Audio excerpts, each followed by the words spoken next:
Hello, and welcome to the Color Whisperer Show, where we talk about all things home and healing. I've been away for a couple of weeks because I've been away for a couple of weeks.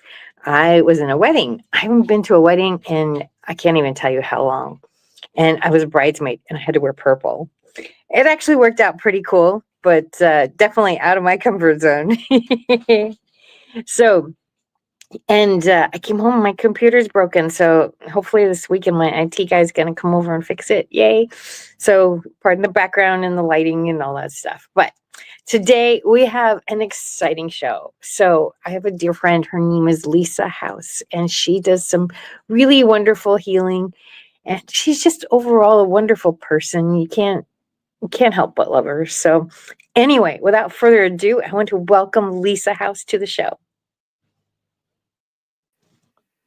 Hi, everyone. Thank you so much, Jeanette. I appreciate that. So we've known each other. Has it been 5 years or has it almost been 10 years? I know it was during COVID. I know we knew each other during COVID. Yeah. But was it before then? I think it was right before then. Okay. Yeah, so time goes by fast. Almost 10 years. My goodness. Wow, it feels I know. like just yesterday. I think the older you get, I was talking to somebody about this the other day. The older you get, the faster time goes. And I actually had a dream the other night that it was November. And I woke up like, where did the year go? And then I realized I'd had a dream, and it was such a lucid dream that I actually thought it was November.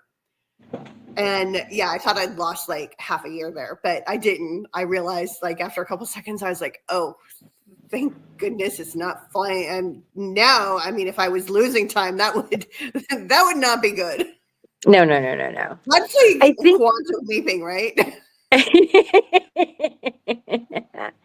I think when we're young, like when you're 10, 20 years old, 1 year, that's a big chunk of your life.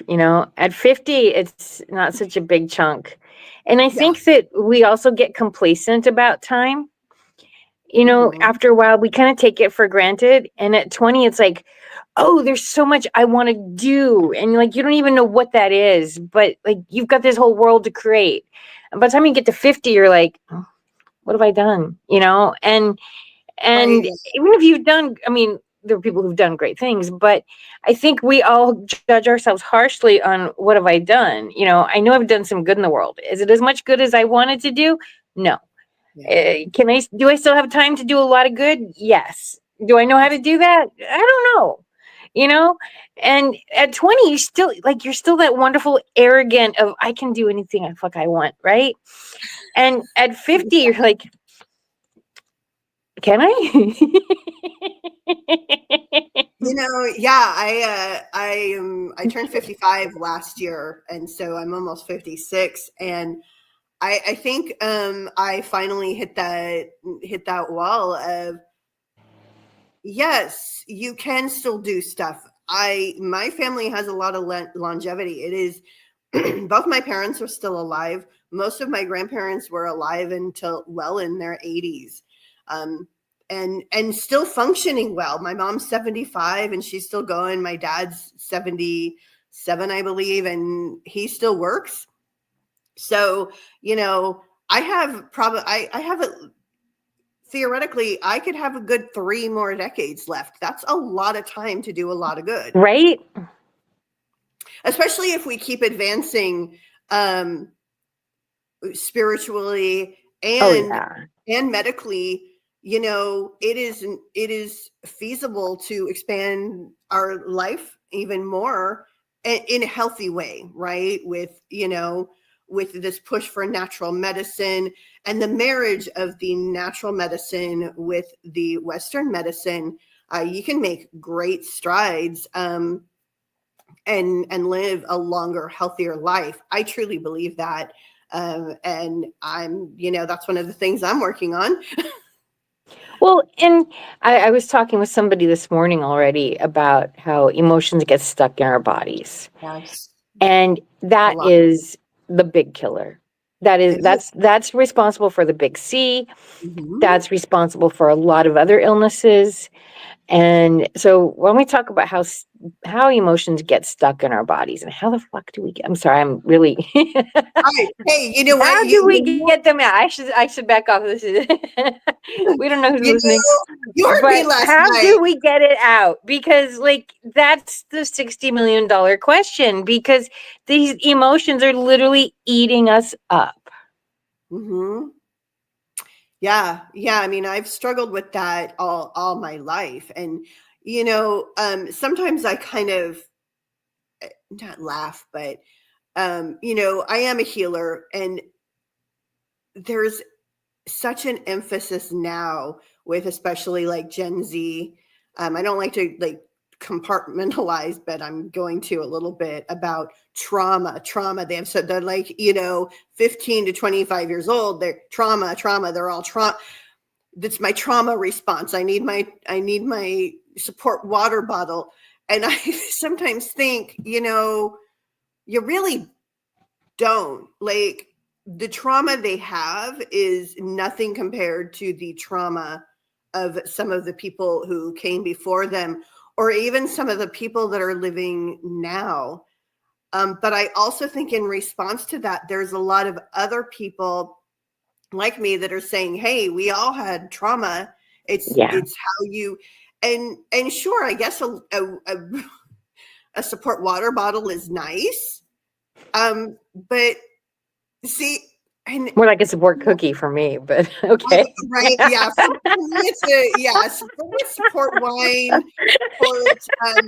Actually, it's more for me pizza, pasta, cheese, if anything like fatty or carby for me. But yeah, it's interesting to me how there's such like we didn't talk like when we were young.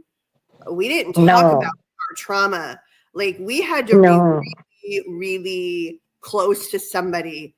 We didn't have a lot of support animals or support anything. And I do think that there's a place for them. I absolutely do. But I also think sometimes, when you're sometimes we take this idea of trauma a little bit too far, and we create our own trauma. We create yeah, our own issues within our body and within our spirituality, because we want to be like everyone else. It's almost like if you don't have trauma, you're not part of the club, and you're not. And personally, I would love to just let mine all go.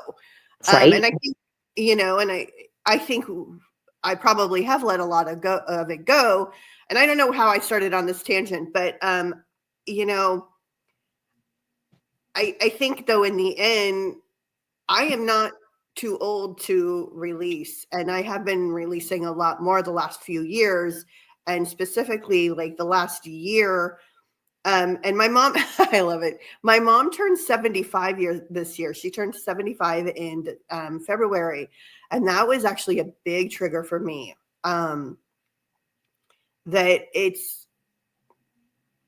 I want to release it. I want to move forward and be healthier and be, she still looks great. She, she's still very active. She does suffer from depression, so she doesn't, she has that aspect, but for the most part, like, she's, and she of course has her issues, her health issues. She's 75 years old. But I would like to do better and be better so I can make her life better, because I support her. And if I'm not healthy, then how am I going to do that? Yeah, so but I do think there's just so much emphasis right now on, health. Mental health is a big, big business right now. You have Yeah, all of those. You have all of those like online and on the phone, and everybody's a therapist, even though they're not a therapist. You have all of that, and So it's a big money business right now, and sorry, now I have I know. So yeah, I do think mental health is a big thing, and I do feel like our emotions, we do carry that, and it manifests physically, but at the same time, like, let's move to get rid of it as opposed to collect more. I love the cat. This is my little mental health kiddo. Oh my gosh, she's so wonderful, but she's very persnickety. So I think it's great that people have more awareness, but at the same time, you can be too aware and create problems.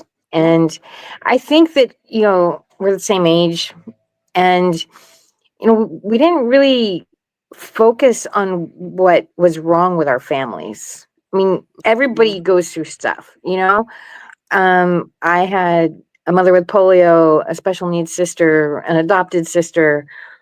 I had all kinds of weird stuff going on in my family. And as I've gotten older, I had a friend tell me one time, I can't imagine what it would be like to have a special needs sister. And I said, I can't imagine what it would be like not to. Right? Yeah, And it's just like, this was my normal, I was probably, this is terribly, but it's also kind of who I am. I was well into my 20s, and I'd taken a design class and decided to go to design school when I realized not everybody moved their house around as much as my mother did. But that was just, it didn't click. It was just like, that was our normal. And whatever quirk your family had, people who grow up in alcoholic families often become alcoholic, and so it's genetic. Is it genetic, or is it how they were raised? If they were raised watching their parents say, oh, I'm having a difficult day, I must drown it in alcohol. Is it the gene, or is that what we're taught? I was taught, when you have a bad day, go get a cookie. Okay, well, is overeating genetic in my family, or is that how I was taught to deal with stress? And so we all have our normal until we get to an age where we're like, this isn't so normal. And this is not a normal I wish to continue. I don't wish to go to food every time. I did last night. It was kind of a weird day, and I was like, I want pizza. I'm going to get pizza tonight. But I was good. I got a salad as well. So I did get some veggies. And you know what? It's okay to do it once in a while. But like, it's about finding good ways to cope with stress. And it doesn't mean you can never enjoy a pizza or a cookie or a drink of wine or whatever.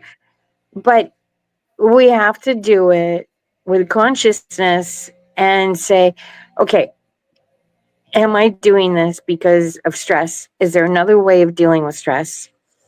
And that's really what it comes down to. Yeah, so let's talk about, like, okay, so we've got all these things, like for me, one of the things that comes up whenever I see a new healer is my father died when I was a year old. And they always go like, I don't even have to tell them. They just latch onto that. And I'm like, are you kidding? Am I not over this freaking yet? I mean, my body remembers him, but I don't remember him. Right. I remember the stories my mother told me about him. And somewhere in my being certainly remembers him, but I don't. Like, all I have is the memories that have been given to me. And, it's like, grief is such a wild thing. And it's something everybody goes through at some point in their life. Nobody gets out without that, whether it's an animal, a parent, a friend, a sibling, a mentor. There's somebody it's going to happen. It's inevitable. So do you have any tips on processing grief? Yeah, I mean, my biggest tip, especially if it's from childhood, is doing inner child work. And what that entails is embracing your inner child. It's actually going into a visualization. I do inner child work with myself. When I'm doing it frequently, I am definitely feeling better and more confident, and um, just good in general. But it's creating that visualization where you go and you visualize yourself as that child, or even an infant, even if you were in infancy, and you essentially mother or father um, that child in place of the mother or father you have. I know some people prefer to imagine that it's like Mother Mary or Mother Earth or something like that instead of themselves, but and that works great too, whatever is most comfortable. I tend to like to give myself that love, mother that baby me or that child me myself. And I think there's like a couple of keys to doing this. One is making sure you tell that little you, I love you. Another component is touch. Imagine taking yourself in your arms or whatever that figure is, and holding and hugging. Touch is very, very important. And then the third part of that is do play. When I was a child, I loved to go on to the playground. I loved the merry-go-round and the swings. And so when I am doing inner child work, a lot of times I imagine taking my little self to the park, walking there, getting on the putting myself on the merry-go-round or watching myself climb out, twirling it, or pushing myself on the swings, and feeling into that joy and that laughter, because there are those times. Obviously, if it's an infant, there's not a whole lot of play. That's where you really focus on the holding and the loving, and you tell yourself all kinds of good, wonderful things, like you're beautiful, you're strong, you are capable, you are worthy, right? How many of us don't believe we're worthy and that we don't deserve? So if you're just saying those things over and over, it helps, it resonates within you as well, because you're getting that from yourself. So that would honestly be my top tip for grief. If it's something that happened in your adulthood, you can actually still do that. You can still go back to yourself 5 years ago, 10 years ago, a year ago, and give yourself that love. And you know what? It's also important to know it's okay to grieve. It is okay to grieve, but it is also okay to let the grief go.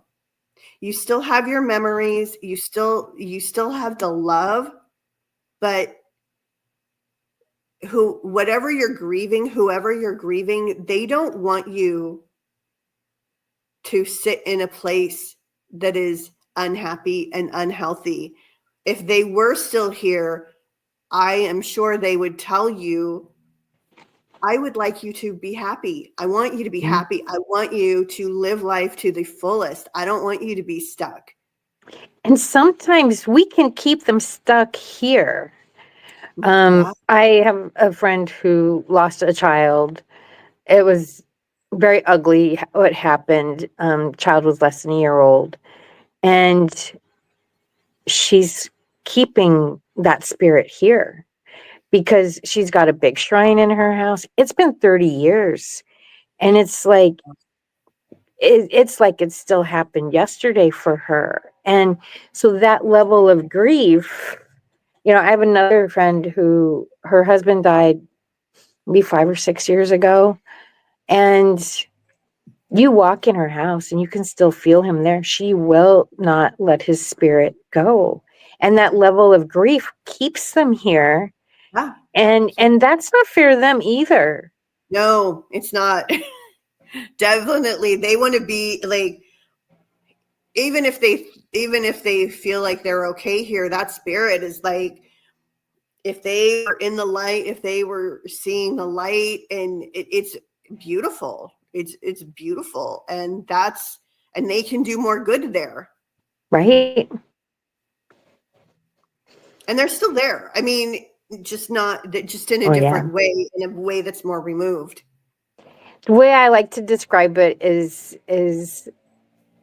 when a child is in the womb, a parent will the mother will talk to it. She feels that she'll feel it respond to music, to her voice, and it's like, you can't talk to a baby in the womb the same way you and I are talking. Right. We don't know exactly what does it hear like it's coming through underwater. We don't know what, but there's every pregnant mother will tell you that they can communicate with that child. Absolutely. And it's just different than how you and I communicate.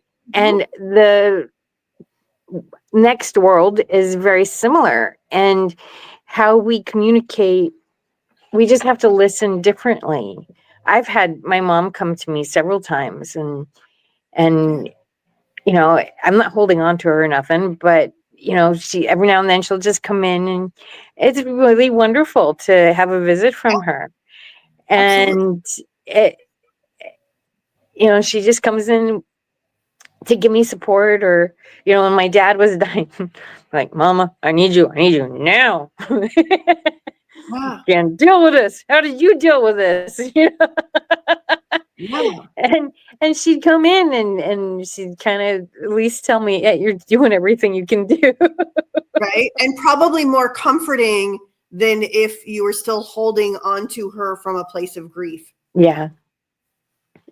No, we can't hold on to them. And this lady, like, she's just holding on to this child, and it was terrible. But I had a recent talk with her, and I said, if he had lived, he would be living his own life now. He would be graduated. He would have family. He might have kids of his own. I said, he would not be living with you, and he would be graduated, and you need to let him graduate.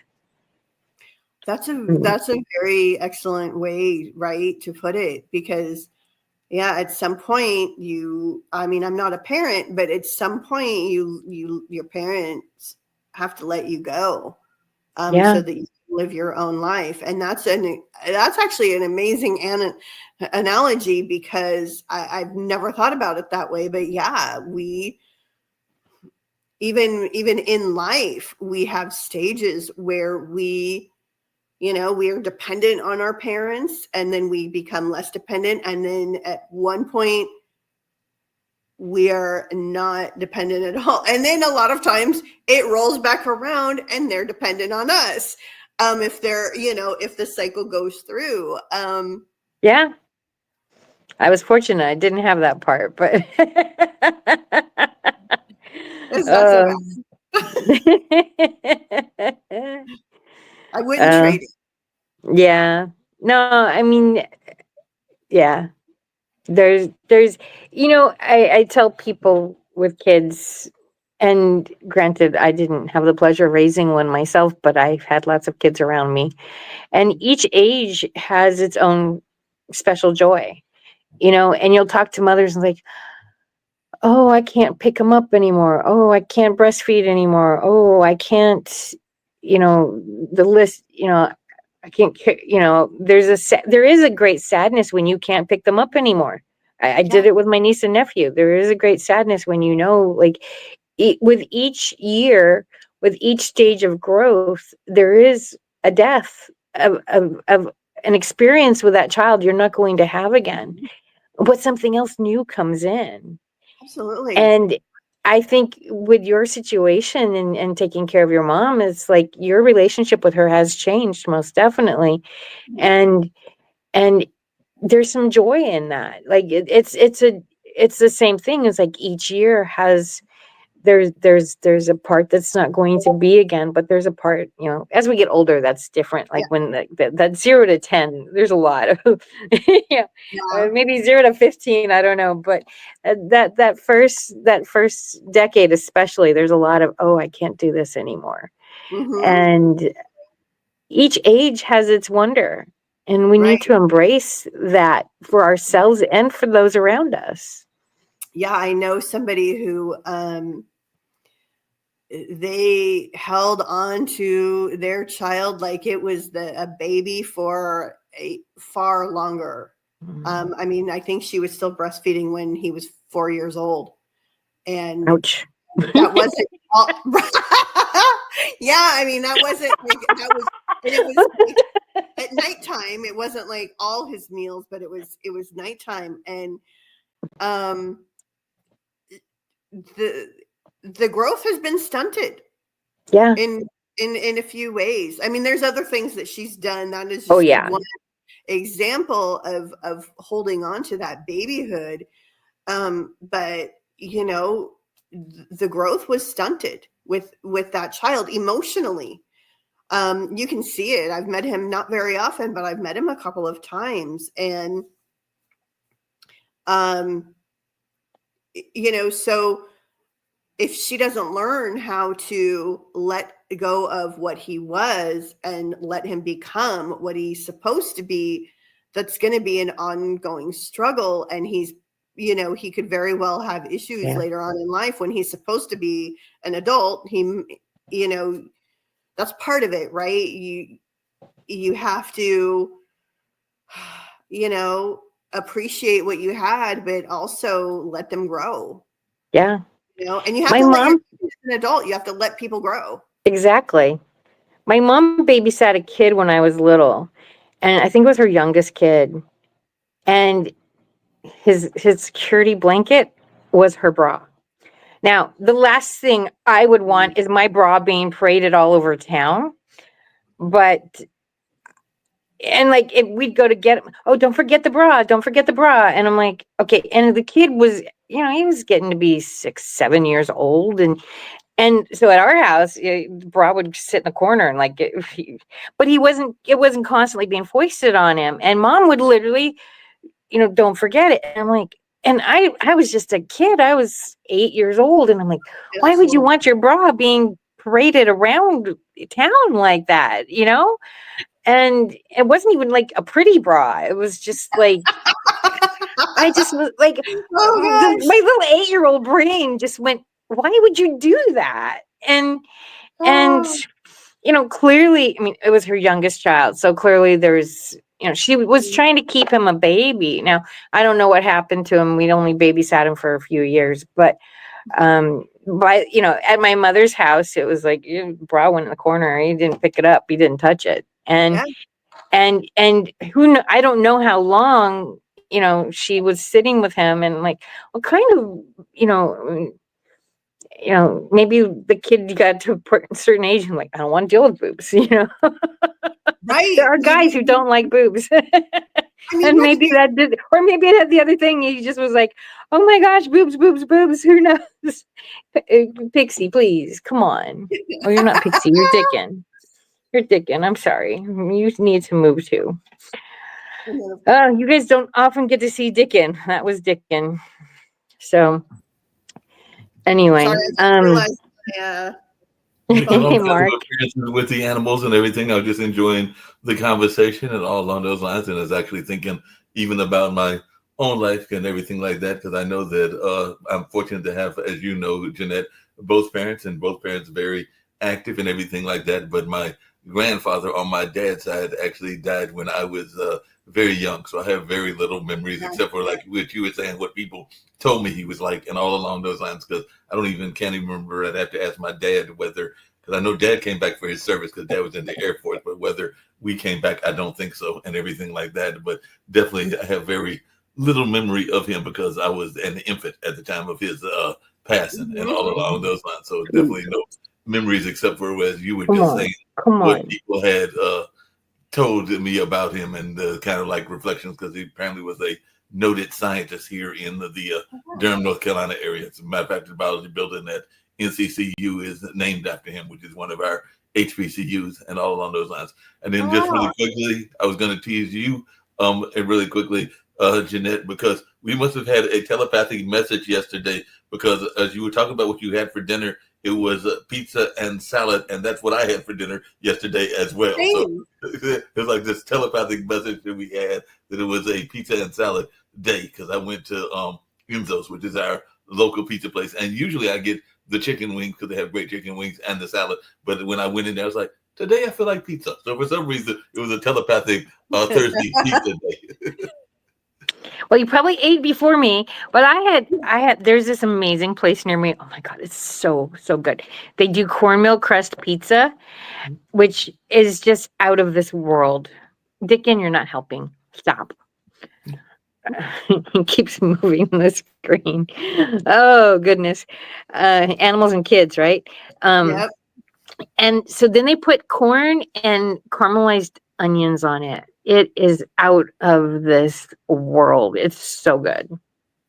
It sounds like it, because I think I just had an all meat pizza, and I did because I saw the all meat pizza, they had some of the sides, and I am a sucker for olives, so I said, could you put some olives on that? So they did put some black olives, not as much as I would have liked them to have done, but they did put some on there. But yeah, it was a pizza day for some odd reason. I'm not sure what the day will bring me in terms of food and everything like that, but for some reason we were having that same thought. And then I know Miss Lisa was talking about some of her weaknesses. I was going like, I know about those weaknesses, because I can have a weakness for confectionaries as well, and some of the sweets that are out there in life.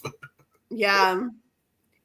No, I had a New York style pizza, and yes, but it's a guy who lived in New York, and it's the closest thing I've ever had to New York style pizza, other than in New York. Wow. And I got the combo. No olives, though. I don't actually like black olives. I do love green olives, but that's not an option. So I had the combo. So I got the meat and the veggies. Cool. And it was delicious. Just really quickly, and I was just curious, because as you came in the first time and I was listening to y'all's conversation, maybe you'll tell our listeners where you came up with the title of your company, because the title of the company actually caught my attention, because you call it The Passage to Bliss. So how did that come about?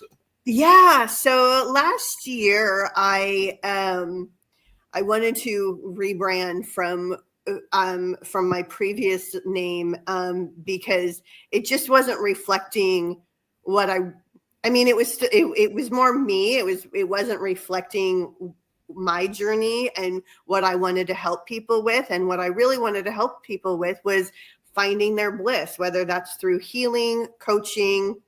And I got together with a couple of people. I would send them names and, all of this. And it's like, throw that one out. That one's not catchy enough. And I wanted something that I could use for like social media, right? That you could easily find, that was still unique, right?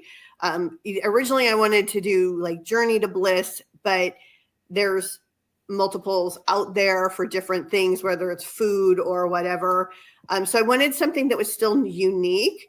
And really, when we're shooting towards bliss, when we are looking to have more bliss within ourselves and in our world, it is like a passage, right? You go through this, and I mean, I kind of think of it almost like a cruise ship, right? You go, and you're getting that pass. You are going on a passage, you're sailing the ocean, or, taking that passage across the land, whatever it happens to be. So that's how I landed on it. And it resonated with the people I was talking to. So that's where we went. And, that's how I came up with it. It was sort of one of those where, I'd outgrown the previous concept and wanted a whole new concept of how we get to this space where we are feeling better about ourselves and in a place where we are healed,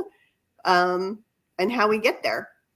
Yeah, that makes a lot of sense. I'm going to turn it back over to Jeanette. I've actually got to tease Jeanette about one quick thing because her cat, and I'm not sure which one this is, has This definitely is been Dickon. doing a great job of mooning the audience several times and all along those lines. So she's been having real fun mooning the audience and all in that kind of space. But just really quickly on that line, as I bounce off here and turn you back over to Jeanette, and this is for both of you, how important do you think it is for pets to help in that healing journey? Because I know you got that cat or cats, and I heard the dogs in the background when we first came on, Lisa. So just maybe if you'll share with our audience the importance of cats in that healing journey. Well, I don't know. My cats have been so important, and energetically, cats and dogs both are great healers. I just saw something the other day. Their frequency is so high, and when they purr or when they wag their tail, they are at the highest frequency of love, which Mhm. most of us aren't. And so just being around that helps lift our vibration up. Mhm. Um, I don't know why, especially during COVID, if I didn't have my animals, I mean, they kept me sane. and and there's different ways that they go about it. So cats tend to go towards the area in your space where there's negative energy, and they absorb it. Dogs, on the other hand, go to the space where there's good energy and they multiply it. Mhm. Yeah. So they each have their own role in how they heal. And it's just the way and that's why I think that cats get lumped in with, dark magic and stuff like that. And it's not so much that they don't do anything dark, but they're not afraid to go into the dark spaces. And, Right. years ago, I had depression really bad, and I had a friend who I hadn't talked to in years, and then all of a sudden kind of came into my world, and I want to be your friend. I said, why? You don't want to meet my monsters. I got lots of monsters. Why do you even want to be my friend? We did a really good job of pushing him away, and he's like, I'm not afraid of your monsters, Jeanette. I've got my own, and I've been through a lot of monsters, and I'm not afraid of anybody's monsters. And cats are like that. They're not afraid of the monsters, Yeah. and they are very happy to go where the monsters are and say, you don't belong here. And Mhm. and that's their magical power. And dogs multiply the joy. It's so they're both creating joy in their own way. Mhm. Yeah, I mean, I haven't always had dogs, but I do know that when I do have them, it's so amazing. And I mean, I think you could say every animal is a support animal in whatever capacity. Like Piggy, she's a bulldog, so she has the tiniest little tail. But when that tail is wagging, just this little stub going back and forth, like it brings me so much joy. I am like, that's like a shot of happy juice right there. Just seeing her joy. Like she's a bulldog. She doesn't smile. They don't, they're not like labs or golden retrievers where you can literally see that Right? because of her face.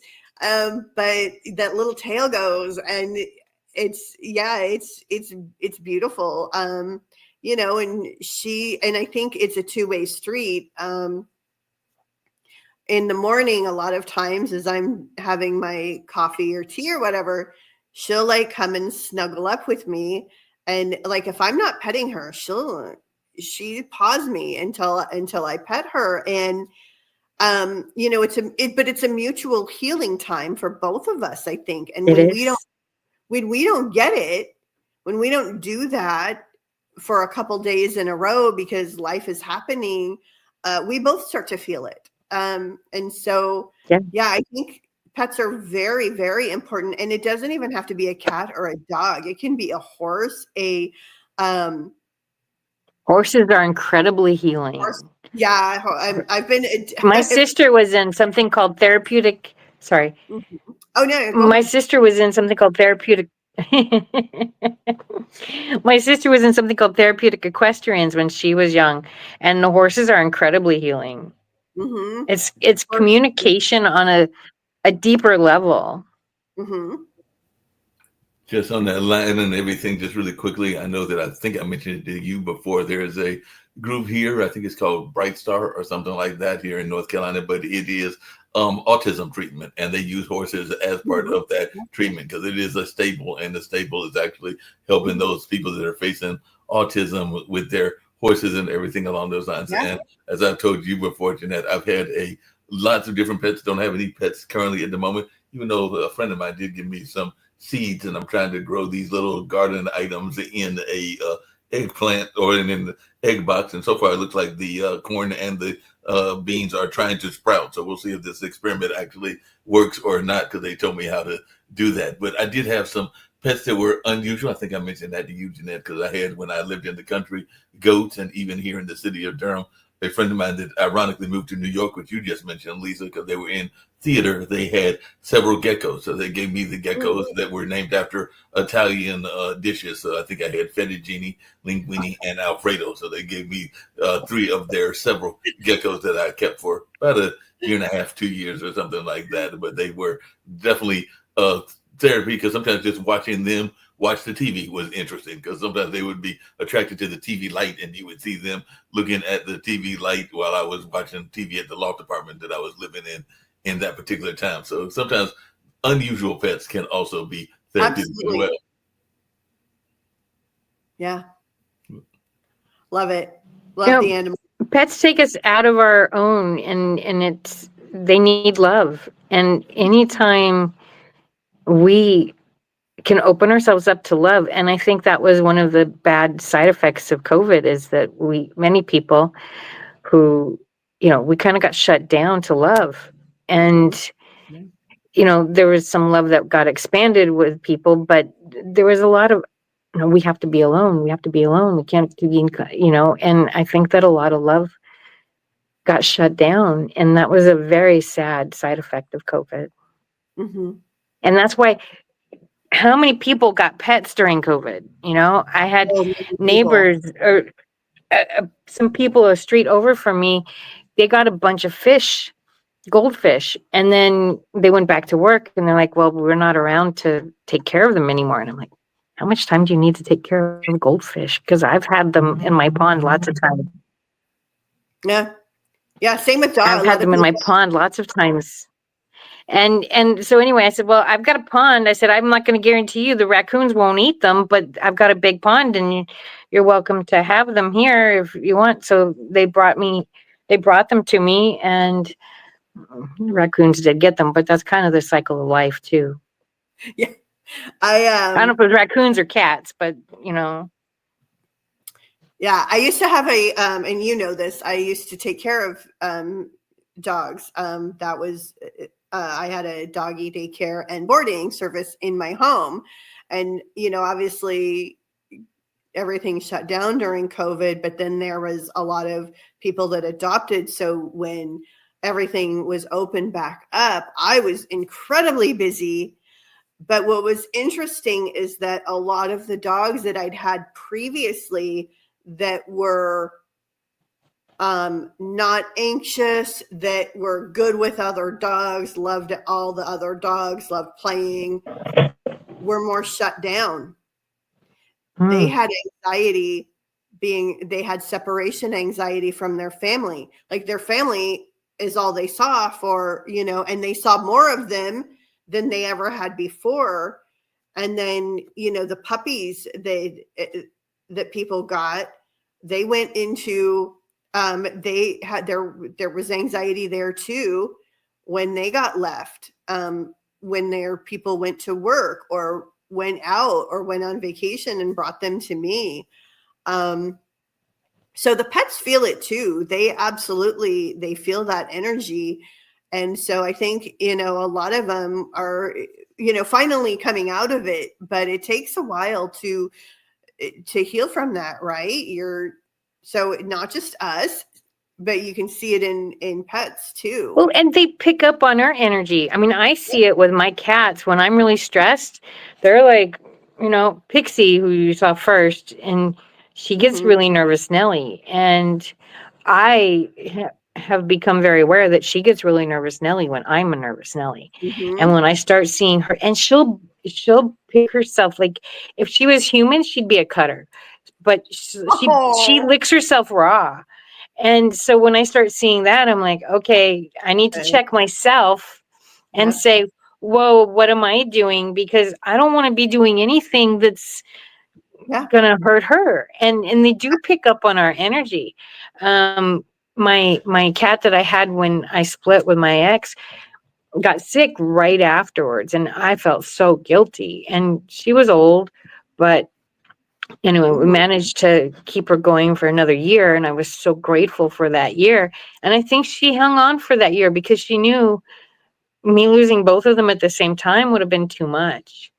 And so, and I probably did things that I was putting water in her every other day, and I wouldn't do that to another cat. I mean, but she seemed okay otherwise. And I was like, I couldn't deal with losing her at that point. Mhm. And I think she hung on, gave me a year to, I really do. But I do see when I'm a nervous Nelly or when I'm upset, I see it in them. And Yeah. so they do absorb us too. Absolutely. And they are a reflection of what's going on with us as well. They're mirrors. Yeah, absolutely. Piggy, I can tell Piggy will start licking her paws as well when she's stressed out. And usually when she's stressed out, it's because I'm stressed out or super busy and I'm not giving her that calm time. Or some of the clients I had before weren't able to find people to take care of their dogs because they're high anxiety. And so I just let them come and hang out with Piggy and stuff. And Piggy picks up on their energy too. So if if there's one that's very anxious, Piggy is more anxious.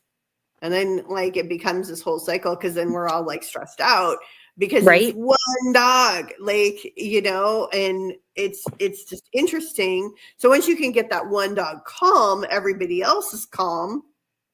But they absolutely pick up on that energy. We are getting close to the end of the show. I want to give you a few minutes to really talk about what you do and how you can help people. And if there's time, if you want to do like a little 1 minute meditation or something, or 1 minute to, if there's something short that you want to show off a little bit about how you help people, I would like you to do that. Sure. All right. So I am a healer. I was born a healer. So a lot of work I do is not necessarily a modality. I've learned I'm a Reiki master as well as a shaman. And so I definitely incorporate that. Sometimes I focus exclusively on Reiki. Sometimes I focus exclusively on a shamanic healing. Sometimes I don't do either, and I work with color energy for people because that Very comes from me. powerful. Yeah, it's very powerful, and it just depends on what that person needs at a time. I'm also a bliss. I call it a bliss coach. I do coaching to help people be happier, whether or not that's through affirmations, through meditation, through helping them devise a plan. In my old life in corporate, I was a project manager. So I kind of have incorporated that as a skill of planning into goals, because believe it or not, we actually can create a plan to become more happy. We can absolutely do that. We can do activities. I know a lot of people call it home work. I don't. I call it home play. Like this, even if it's effort, it should still be fun. It should be enjoyable. If it is not enjoyable, it's not going to bring you joy. I mean, it's as simple as that.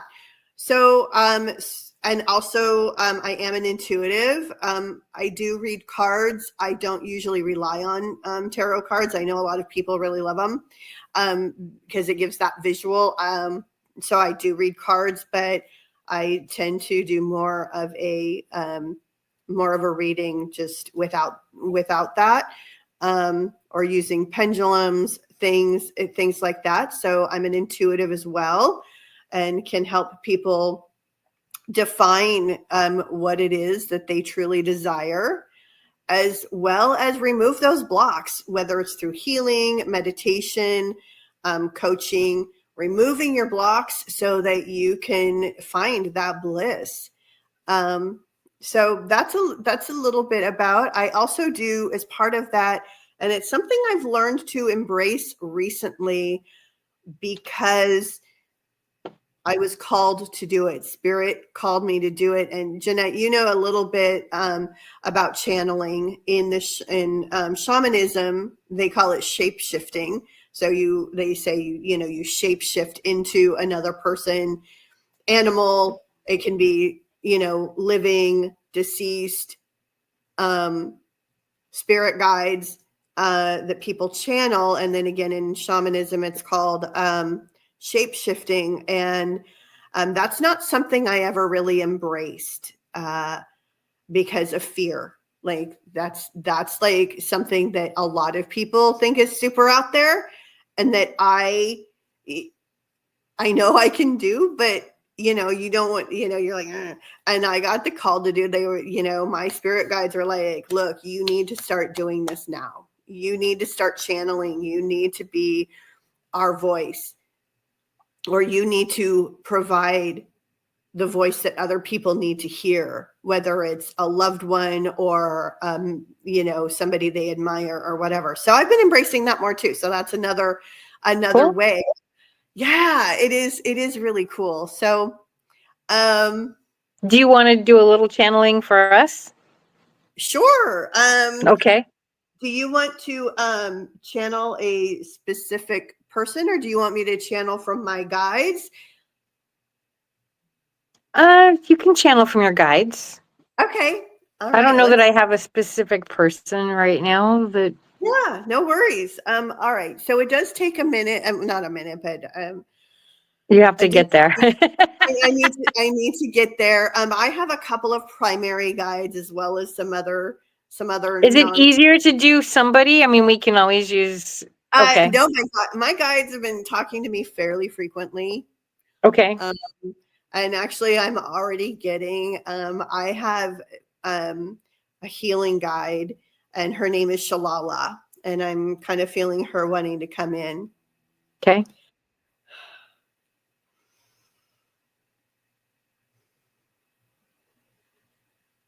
It's all about listening. It's a whole different way of listening, and you have to be in a very clear spot to listen. So we're going to give her a couple minutes to get there. But I find personally those, if you're not used to doing this, but you want to talk to those people that have passed on or looking for answers, and that time right between awake and sleep are really important, either waking up or going to bed. And it's a different brainwave, and it's easier to connect. Another time that is very helpful for me is in the shower or driving, and those are both kind of semi-hypnotic states. And so we're more aware of what's there. We can allow the presence and to listen better in those states. So if you're trying to, like I talk to my mom, but if you're looking for advice from somebody and you really kind of want to connect with them, that's what I would tell you to do.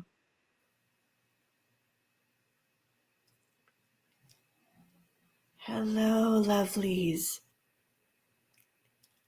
It is. Hello. It is so beautiful here, and it is so beautiful where you are. And I just want all of you to know that there is so much good in the world right now, even though it feels like there isn't. There is so much good. And I would encourage you to seek that out. There are people who are so positive and really want to make things better. And yes, light workers, healers are all coming together, but you don't have to be one. All you have to be is good-hearted. If you are good-hearted, if you have the intention of a better world, you, my friend, my lovely, can find your spot. You can find your people. All you have to do is look. They're everywhere. They're in a smile. They're in a laugh. And the more you embrace those who you want to be like, the more you embrace the people who see the good and feel the good and want to be the good, the better you will be. The more good you will feel, the more good you will have, the more good you will be. I know this is a rough time, we know, but sometimes in order to grow, we need to hit that lower place. We need to struggle. We need to see what struggle looks like in order to really feel that it's time to move out of where we were and move to that new normal, that new better life that we all strive to have. You are not meant on earth to have no struggles. You are not meant on earth in a human form to be worry-free.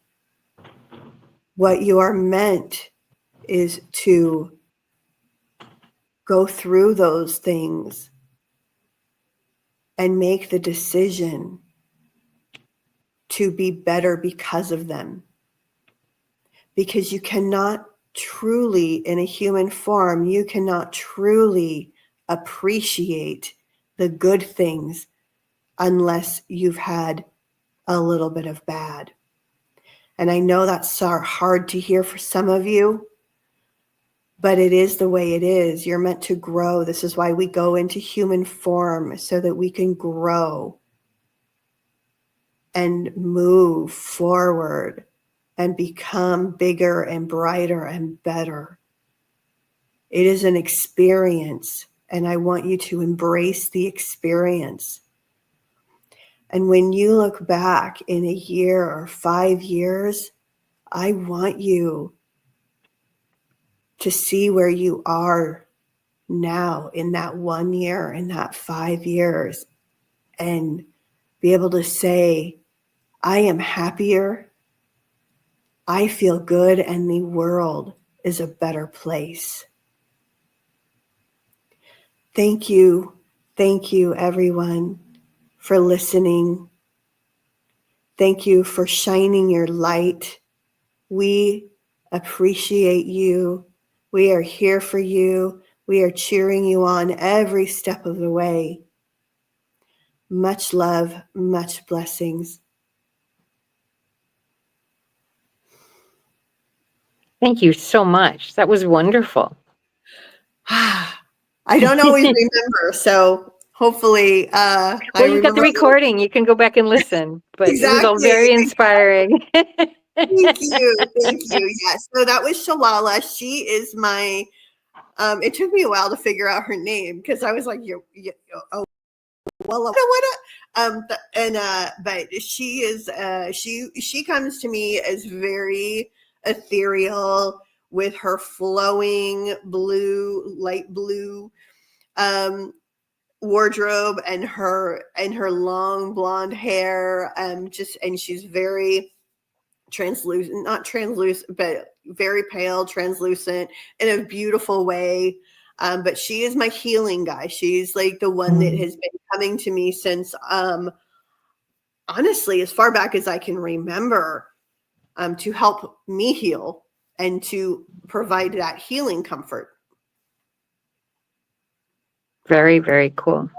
So how do we reach out to you if we want to talk to you? Yeah, so there's a couple of ways. I am on Facebook, and my name is it says Lisa Valentine on here. That's the name I go by, but it's Lisa House. You can always reach me on Facebook. I also have the Facebook page Passage to Bliss, and then you can email me at lisavalentine.healing@gmail.com. I don't have a website yet. That's something I'm working on, but I didn't want to just jump in and create something. So we're thinking about it and doing it. I'm on TikTok as well under Passage to Bliss. I think it's Passage awesome. to Bliss. Awesome. Thank you so much for being on today. I really appreciate it. And I think we learned a lot. Great. Yeah, this was great. This was my very first podcast. So I was super excited to be here. Thank you for inviting me. You're so welcome. And now that we've got a head full of mental good health and energy, we're going to get some body good health and energy with some awesome, awesome spices. Are you ready? Are you ready, Mark? Maybe not. No, we're ready. We'll get ready to get Kendu spices and get y'all on out of here. So yes, always ready for some Kendu spices. So that's what Vicken wants some. I think so. It's time for Kendu spice. You know how people love to enjoy food and don't understand how to flavor their food or how to replicate a meal? They're interested in supplements but don't know where to begin? Well, what I do is I take the guesswork out of enjoying flavor and wellness with my flavorful spice blends so that they can create delicious meals with healing benefits. Kendu Spice was created to help cooks at any level enjoy healing through food. Every spice blend was designed to give added health benefits of natural herbs. Every blend is complete. There's no need to add any additional spice for a delicious meal. Saving you time and money while adding supplements to your meals can be both tasty and fun. My earliest memories in the kitchen began with my father, Kenny Kendu Bond, so it was fitting that I would name this line after him. I have always looked to natural remedies to supplement the body, and I found myself hiding herbs and minerals in foods for my family. That's when it hit me. Everyone needs Kendu Spice. Everyone should be having this. It's an exclusive brand for cooks at any level who want to create flavorful dishes with healing benefits that can satisfy the body and soul. Add a little spice to your life. Give Kendu Spice a try.